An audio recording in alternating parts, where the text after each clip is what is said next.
Dungeon fans, welcome back. We're here with Fight Magazine man Grant Merrill. We're talking Arkansas high school football. We just got done with the Harrison Goblins. Now we're going to move our ways over to the Mountain Home Bombers. The Class 6A conference is kind of weird when you get to 7A, 6A. The Mountain Home Bombers are they have a tough road year in, year out, no matter what sport we talk about. Absolutely. You know, second-year coach and Coach Mahan after Coach Patrick left to take the reins at Springdale. And, you know, 1-9 season, obviously something that we're hoping will improve for the Bombers this year. I say we sitting here in Boone County. I hope nobody's going to run in here. Now we're on over there. They're okay. No, but of course, all of you Mountain Home fans are, I know, looking forward to much better things for the Bombers as far as what we're looking at this year. You know, tough schedule in the beginning. First round game in Nettleton on the road. You know, you better get your fuel saver cards ready because you're going to have to do some driving. Nettleton in the first week, of course, a home game against the Goblins in week number 2. And then going down to Batesville. I mean, you've got 2 games in week 2 and 3 that are obviously pretty big, pretty good little rivalry games that will generate a lot of interest. And the Batesville Pioneers, we didn't get into talking about the best teams in each classification, but Pioneers are one of the best teams in Class 5A. The Goblins saw them last week and couldn't even put the ball in the end zone.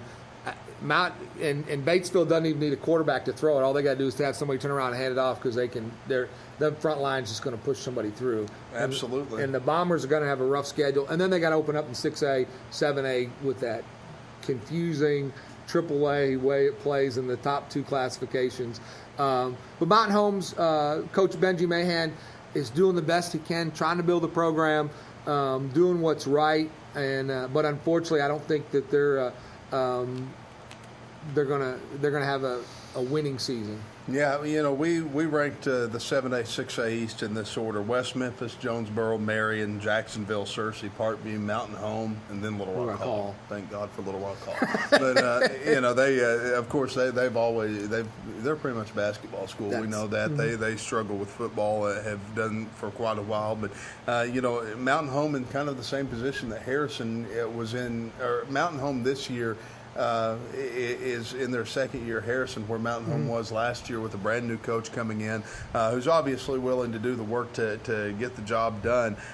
You know, you've got a sophomore who's being talked about in Drake Walker, who may be the guy that is going to be the quarterback. I hadn't gotten a chance to follow fall practices as much as most people up here. You had Alex Hageman, who is as Nate described him, a playmaker and a very good leader, and then you've got Derek Bodenhammer. Sounds like an old news guy name.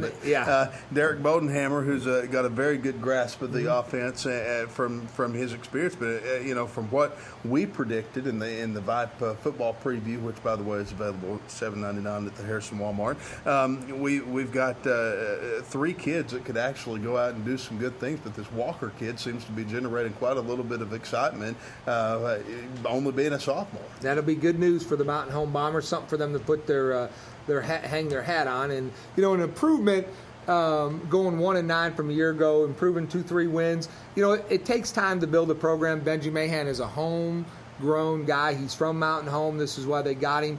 They're excited that he's here, and I think that they can rally the troops and see improvement. We can see for good things coming down the road with the Mountain Home Bombers. I'll basically read it verbatim as to what we put. The Bombers scored a few points last season and should be better in year 2 of Coach Benji Mahan's one-back system. More points always help. Whoever the writer was on that, Nate. But the biggest key will be the Bombers doing a better job of keeping the other team out of the end zone, and faster and stronger players should go a long way this year towards that goal, because I'm sure you know they get into Benji's one-back system, and then probably his off-season weightlifting system. They're probably going to see a lot better results than they did last year. I tell you this: the Mountain Home, when they played Harrison last year, Harrison jumped out to a big lead, 28-0 after the first quarter, and A lot of people just thought that it was going to be over.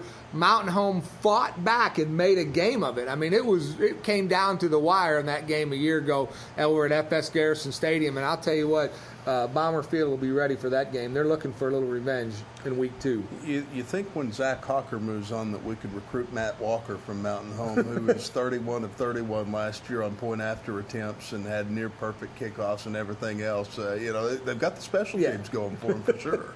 Well, let's move on a little bit. We're going to talk a little bit about Coach Calvin Mallett and our Yellville Summit Panthers.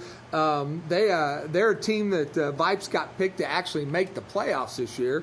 They got them third, but when you're playing Class 3A and you got a guy who's 6'4" and is 300 plus, and the coach's son who's eat, breathe, drink, done everything he can about football in Stockton Mallett. All you got to do is hand the ball off to somebody and let him lead you the way.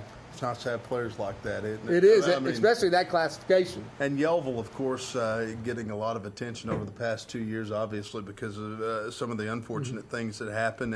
But, that is a team that's really come together, and they've really superseded a lot of expectations every year. And like you said, having the coach's son as your quarterback who's eating, breathing, living through that football team each and every week, I think that gives you a one-touchdown advantage in most games that you play every year. Just to have that. But you look at the type of team chemistry that they have and that they've obviously built over the last few years. And they're a playoff contender for sure. I think so. I think Coach Calvin, a year ago, there's something to be said when they were in the playoffs last year and then got knocked out based on the AAA ruling, held off the playoffs for a week because of this. They got the short end of the stick that you had made reference to, and then they had the death in the team that helped rally that team. I think big things are in store for the Yellville Summit Panthers. I think the community in Yellville will be excited as they make a run in the. I see them making a run in the playoffs. Now, the other teams in that conference, Green Forest, I don't see them being able to do that. Green Forest, I thought might have had a chance to sneak into the 4 spot, but I think that when Coach Gatto, just unless somebody in Green Forest can call me and tell me that they had gotten wind of this before football season was supposed to start, announces he's retiring, put them at a disadvantage. Yeah, it was definitely a shock. It was definitely something that, not a lot of people were expecting. But, Green Forest, of course, with Paris, Pea Ridge, and then the Carroll County Brawl at Berryville in week number 3. That's it's definitely going to be interesting. You're coming off of a 3-7 season last year. They've got an experienced quarterback in Tanner Marr, a dual threat senior, 6'2", 185 pounds, passed for over 800 yards last season. And they got a kid that's Trayton Anderson, who's a kid I've known, who's played a little baseball for me. Who's got an arm, who can play a little bit, has been working out, been playing in the 7-on-7s, doing some things, and they got good things to show if something was to happen at Green Forest. Absolutely. We think they could get to the playoffs. They've got one in their sights for sure. The playoff berth firmly in their sights, as we put at the end of our VIPE forecast. But, they don't have the easiest schedule in the world. But it's going to be, I think they'll really show us what they're made of in week number 3 in that game at Berryville. Because, that's the one where you got the most adrenaline going and the most action. So, and Yellville, of course, you look at them this year. Coach Mallett thinks that this might be his best group of juniors he's ever had. Imagine next year when they're the best group of seniors. If they're not making the playoffs this year, I think a state championship next year is something that is certainly not unattainable for Yellville. And listen to Coach Mallett talk, because when they were junior high, he was talking about how great they were and giving them all the publicity, which they deserved. Yellville did. Calvin would send me the stuff, say, hey, talk about my junior high team. They're really good. You need to give them a little plugs, and I did. I appreciate that.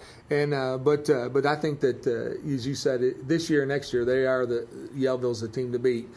in this neck of the woods in that classification. But the thing in this classification, an injury or two in this team could hurt you. Absolutely. I mean, you don't have the depth that you have in a lot of other bigger schools. But, you look at Yellville's schedule at Berryville to open up the season, a road trip. That's going to be, I think that's probably a win for Yellville. No offense to you Bobcat fans. But Salem at home the next week, a little Highway 62/412 rivalry. And then, Rosebud in week number 3. A Rosebud who surprised a lot of people on the football field a year ago. That's kind of it could be something that could turn into a murderer's row, but it's nothing the Panthers can't handle. We give them an A in experience, a B in team speed, B in depth, and overall, after an A in size, a B plus as far as the overall report card goes. So, hopefully a 1 or 2 deep year in the playoffs for the Panthers. And a stepping stone for that juniors to be when they're seniors. Also in that classification, we got the Marshall Bobcats, who 2 years ago made an unprecedented run into the playoffs. Went down to Mayflower, got beat, but boy, they were beating some teams.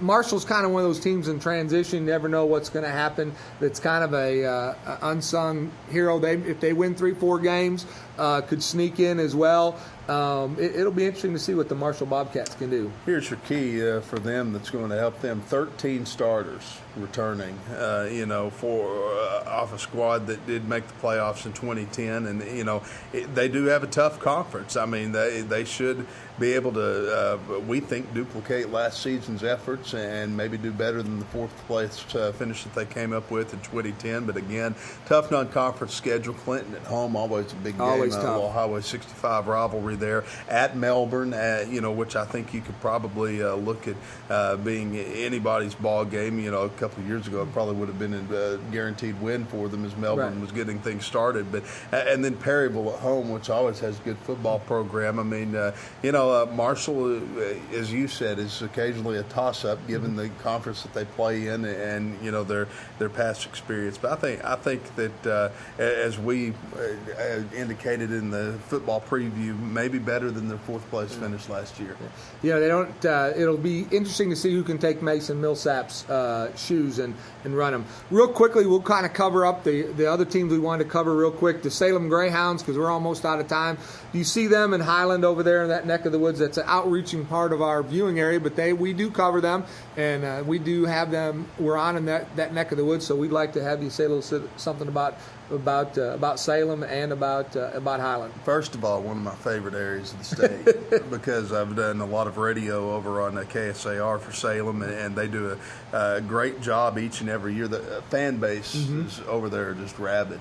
Mammoth Springs comes over to play basketball this neck of the woods every year over at the North Arc tournament in the first week of January. It's funny, real quick, just off topic, but Viola over there right near the Salem. Longhorns. We followed them to the state baseball championships and through the playoffs in the state softball. I guess what I'm saying, that area of the state cannot be paralleled as far as excitement for all sports. But Salem is going to have probably a pretty decent year. I mean, you look at a 1-9 conference finish or a 1-9 finish last year. The bigger, faster this year. They have more depth than last year, and they play in a tough conference. I mean, you got the Walnut Ridges, Mark Tree, Cross County, Augusta, and McCrory.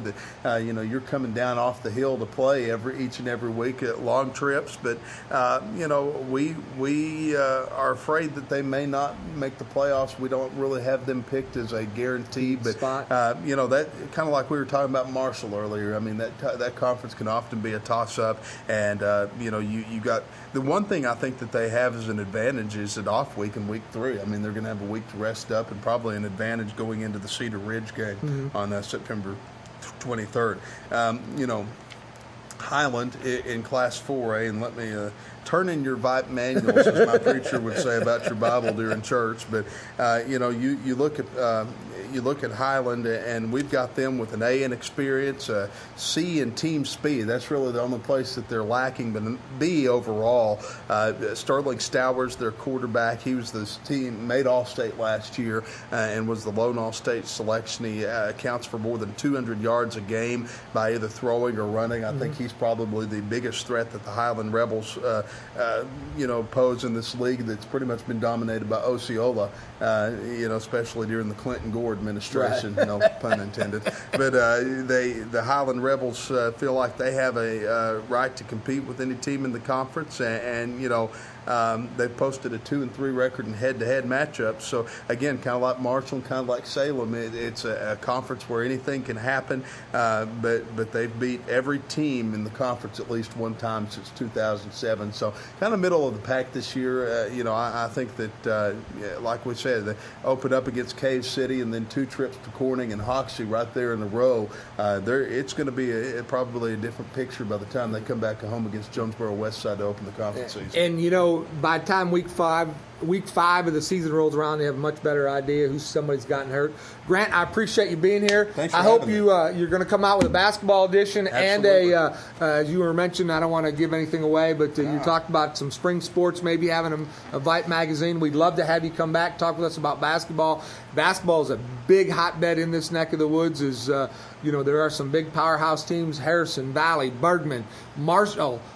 This year, Jasper's going to be an exciting team to watch come basketball season. There's a lot of good things. The Bombers are who have improved last year finally broke their non-conference winning streak, or actually losing streak is probably the best way. They finally won a conference game last year, and we're excited about it. We'd love to have you come back and talk a little basketball with us when time comes. Well, I'll say this, and it's kind of, I guess, sort of an announcement, I guess, but, we are definitely, Vipe is expanding statewide with our monthly issue. Now, we have 3 issues that are available in every Walmart in the state, but we also have a free monthly edition that we distribute in racks, and right now we're in Central Arkansas, Northwest Arkansas, and the Arkansas River Valley. But, we have identified North Arkansas and Northeast Arkansas as our next frontier to conquer with our monthly magazine, so hopefully you'll be seeing us in your convenience stores and in your retailers very soon with our monthly edition.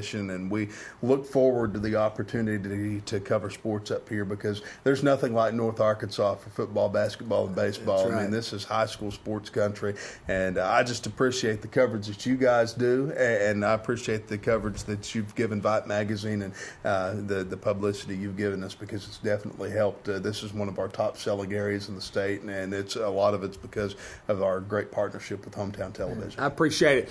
Until next time, this has been the Sports Dungeon, and I'm your host, Lauren Tepper. Thanks, man. I appreciate it.